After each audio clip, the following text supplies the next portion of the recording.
Halo teman-teman, selamat pagi. Hari ini saya mau memperkenalkan instalasi yang baru saya buat. Jadi saya berusaha membuat sendiri. Ini namanya instalasi hidroponik sistem DFT. Jadi kami menggunakan 6 buah pralon dengan ukuran kurang sedikit dari 2 meter masing-masingnya. Ini sistem kerjanya kayak gini. Ini tandon, ini berisi air nutrisi hidroponik yang sudah kita setting, dan kita menggunakan pompa yang bisa menyemburkan sekitar 2 meter ya. Dia bisa menyemburkan air ke atas sekitar 2 meter. Jadi dari pompa di bawah ini kita bisa lihat pompanya sini. Lihat pompanya kelihatan masuk ke dalam situ. Nah, itu pompanya di dalam, saudara-saudara. Oke. Kemudian dia memompa ke atas. Ke sini airnya, lalu ke sini. Lalu kemudian ke sana terus. Nah, sampai di ujung sini airnya turun. Melalui penutup pipa khusus ini. Lalu kemudian terus ngalir dan sampai terakhir di sini dia kembali ke dalam tandon tadi. Nah, instalasi ini saya kira tidak terlalu rumit ya bikinnya. Yang pertama yang perlu kita siapkan tentu saja adalah pipa ini. Kita biasanya orang pakai pipa ukuran 3 inch, ada juga yang memakai 2,5 inch. Saya memilih pipa 3 inch biar ada ruang udara yang cukup besar di dalam. Ini ukurannya tadi saya sampaikan sekitar 2 meter, tapi kurang dari 2 meter sesungguhnya masing-masing ini, karena satu pipa itu kan ukurannya 4 meter. Jadi kita bagi 2 dan di ujungnya itu ada buat sambungan. Jadi itu kita potong, jadi ini tidak sampai 2 meter. Dan kita pakai 6 pipa yang panjang itu kita potong 2 masing-masing dan kemudian jadi. Lalu kemudian kita lubangin begini. Jarak antar lubang ini menurutku ini terlalu sempit sebetulnya. Ini sekitar 13 cm. Mungkin yang ideal sekitar 15 cm. Jadi nanti kalau tanamannya tumbuh dia tidak akan terlalu berdempet. Oke. Kemudian itu yang pertama. Lalu kita kemudian siapkan penutup ini. Lihat penutup ini penting sekali karena bisa juga sebetulnya orang setting sendiri pakai penutup, kemudian dilobangin, dikasih pipa ukuran 1/2 inch untuk menyambung, tapi kita pakai yang langsung ini dan kita ada sambungan di dalamnya. Ini ukuran sambungannya ini memakai pipa 1 inch. Lalu kemudian rangkanya untuk penopang itu saya pakai pipa ukuran 3/4 inch. Jadi begini modelnya. Jadi kita cuma menyambung-nyambungkan sebetulnya. Yang pertama kita membutuhkan sejumlah sambungan pipa T, lalu kemudian di ujung sini kita pakai sambungan pipa L, dan masing-masing sambungan ini aku pakai pipa penyambung di dalamnya ini ukurannya sekitar 8 sampai 9 cm atau 9 cm lah kalau mau yang bagus, atau 10 cm juga kalau mau lowong.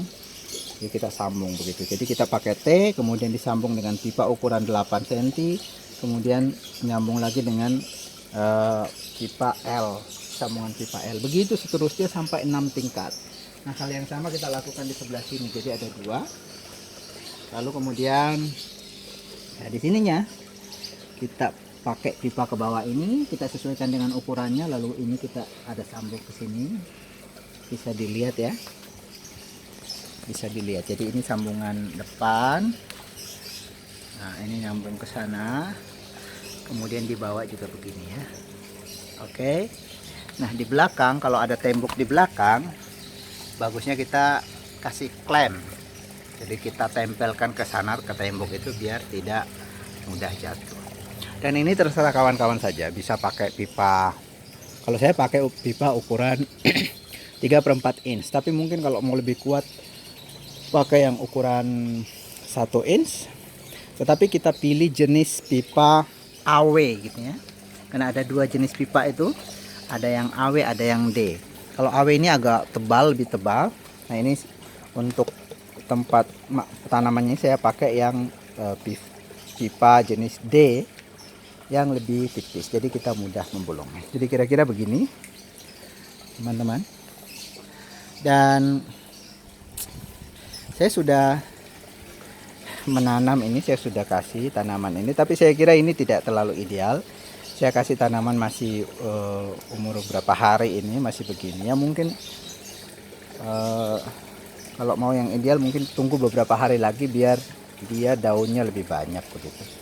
Kemudian aku nanam beberapa tanaman ini, yang ini adalah pakcoy, ada juga saya tanam sawi, kemudian saya juga tanam selada ini atau lettuce ya. Masih sangat kecil sebetulnya, mestinya ketika dipindah itu kira-kira mestinya udah seginian ya, mestinya udah segini nih. Tapi ya karena saya ingin cepat-cepat melihatnya tumbuh, jadi ditanam segini. Dan lihat level airnya itu persis di menyentuh rock wool dari setiap tanaman itu, jadi sangat pas. Dan kelebihan sistem DFT ini adalah karena kita menyisakan air yang menggenang di dalam, jadi tidak semuanya langsung habis mengalir begitu. Itu kalau mati lampu itu tidak apa-apa begitu, karena dia masih menyisakan air di dalam kalau kita matikan. Yang kemudian ini juga baik untuk menghemat juga. Biasanya saya matikan pompa ini kalau malam saya matikan, jadi tidak apa-apa karena kan airnya masih ada yang menggenang di dalam. Jadi untuk menghemat listrik, kira-kira beginilah. Jadi ini cukuplah untuk konsumsi sehari-hari rumah tangga begitu ya. Kalau punya lahan lebih luas ya mungkin juga bisa untuk komersial, tapi ini kita lakukan ini. Dan kalau saya bandingkan dengan misalnya dengan yang tower ini, saya juga punya yang tower ini juga baru, ini kita sudah panen sebetulnya, ini kita baru tanam juga. Menurut saya yang sistem yang berundak begini atau yang datar begini ini lebih oke ya. Pertama, suaranya lebih halus. Suara yang tower ini sangat berisik karena airnya kan dipompa dari bawah langsung ke atas dan mengalir ke bawah itu, jadi suaranya agak berisik. Sementara yang ini suaranya sangat halus ya, nyaris tidak terdengar. Kalau kita mau dengarkan kita agak mendekat, itu baru kedengaran suara air yang mengalir, itu juga penting ya. Oke, saya kira itu kita tunggu ya, mungkin 1-2 minggu atau bahkan sebulan ini baru kemudian kita akan menyaksikan tanaman-tanaman yang ditanam ini panen. Oke, terima kasih.